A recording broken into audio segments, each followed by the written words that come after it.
Frederick Douglass, known as Fritz Pollard, was born in 1894. In high school, he was an all-around athlete, excelling as a running back, a three-time Cook County track champion, and a talented baseball player. Upon graduation, for a short time, he played football for Harvard, Northwestern, and Dartmouth before receiving a scholarship from the Rockefeller family to play for Brown University in 1915. Pollard led Brown University to the 1916 Rose Bowl.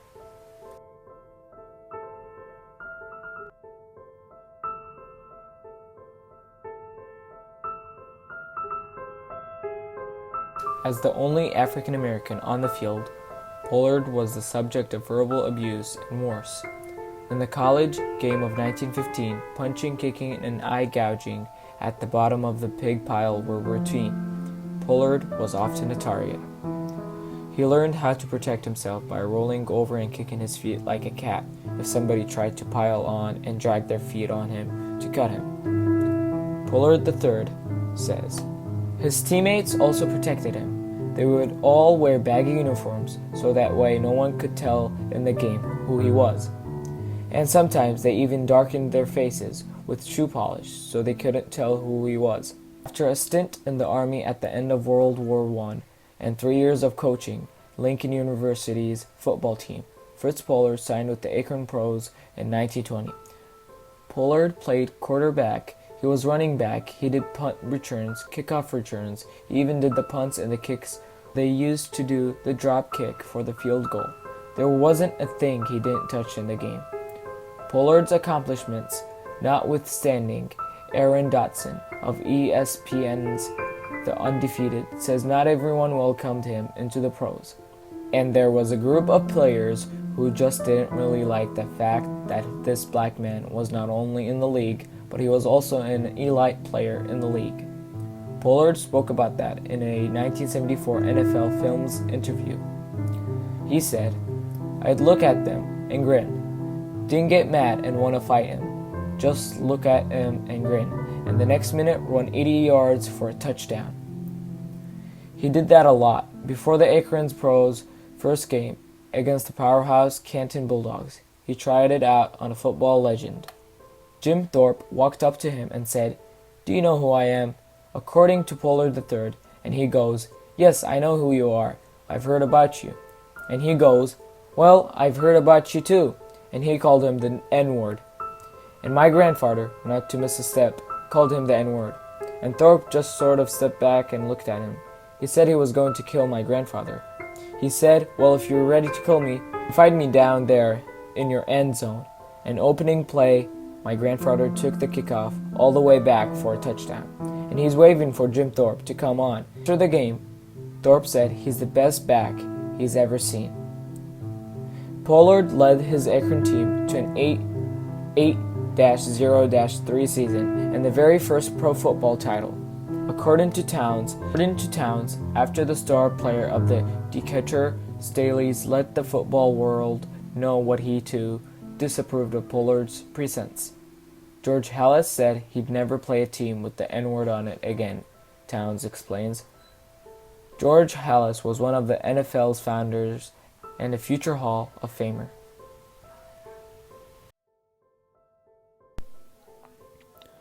Pollard broke barriers in history by being one of the two first African Americans in the NFL, along with being the first black head coach. Playing the quarterback position at 5'9" and 165 pounds was a hard thing to do for an athlete.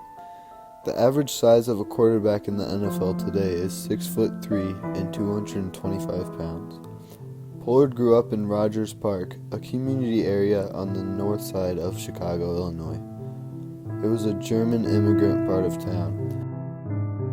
He first did was to appear in the Rose Bowl game, the first Rose Bowl game in 1916. He was the first black to make Walter Camp's All-American. He was the first black quarterback in the National Football League. He was the first black coach in the National Football League. Then, outside of his football career, he started the first black tabloid in New York City in 1935.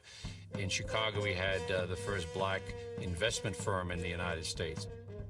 And then he became an agent, and he began to represent black entertainers. He achieved so much. It wasn't just football. He was a man on a mission. And I think in his 90-plus years, he attempted and he accomplished so much. I think I'm a very, very fortunate man, and I'm still able to get around, and very thankful that I'm alive enough to be able to have my picture taken, and you gentlemen to come. He was the first African American elected to the Cook County All-Star team, which earned him the chance to attend the Brown University of the Ivy League. Pollard's father was a champion boxer and barber from the Civil War era. Pollard was the first African American to play in the Rose Bowl, but the trip was not without challenges. Pollard was refused service by the porters of the Pullman train car which carried his teammates across the country. The hotel the team was staying at in California even refused to give a room to Pollard. It wasn't until an assistant coach threatened to remove the entire Brown team that the hotel agreed and let him stay. After Pollard finished his playing career at Brown, he studied to be a dentist at the University of Pennsylvania and served in the Army during World War I before he was recruited to play football professionally. He joined the Akron Pros in 1920 in the American Professional Football League, which would later become known as the National Football League. Pollard founded and coached the Chicago Blackhawks in 1928.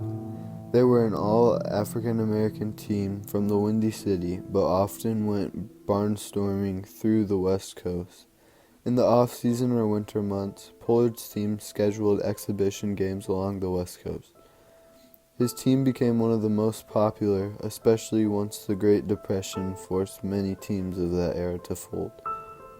He founded the first black tabloid in 1935, New York's Independent News.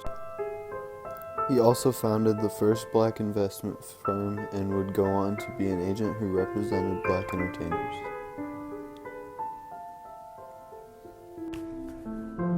After leaving Brown, Pollard considered a career in dentistry before joining the military and working with the Army's YMCA. Lincoln University named him a head coach, but he was later recruited by the Akron Pros professional football team out of Ohio. The Pros merged with the American Professional Football Association in 1920, making Pollard and Bobby Marshall the league's first two black players. The APFA later became the NFL. Fritz Pollard had an impact on Hollywood. According to Pollard, Walt Disney was at the 1916 Rose Bowl game and became enamored with Pollard's antics on the sidelines. Pollard was animated as he lobbied his coach to get back into the game. The image of Pollard's theatrics stuck with Disney, and in one cartoon, he modeled Mickey Mouse's movements after Pollard. Pollard died at age 92 in 1986 and was inducted into the Pro Football Hall of Fame in 2005.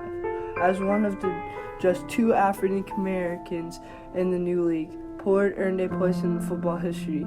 Accounts of Pollard's football talent on the Pro Football Hall of Fame website claim that he was an exciting, elusive runner and the most feared running back in the fledgling league. A trailblazing pioneer, Fritz Pollard has done more in one lifetime than one could ever imagine.